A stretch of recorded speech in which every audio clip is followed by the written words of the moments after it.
కూడా ముఖ్యమంత్రి ఈ స్థాయికి దిగజారిపోడు అని చెప్పి రైతు కూడా ఆశపడ్డాడు.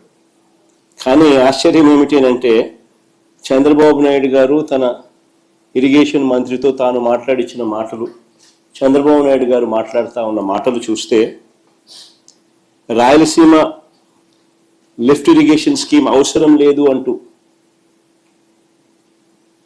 వీళ్ళు మాట్లాడుతూ ఉన్న మాటలు చూస్తే రేవంత్ రెడ్డితో చంద్రబాబు నాయుడు గారికి ఉన్న రహస్య ఒప్పందానికి అధికార ముద్ర వేసినట్టే. కరెక్ట్గా రేవంత్ రెడ్డి కూడా ఇదే మాటలే మాట్లాడాడు.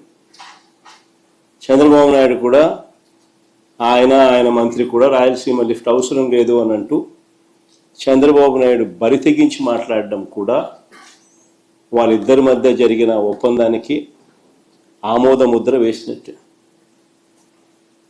అధికార ముద్ర వేసినట్టే.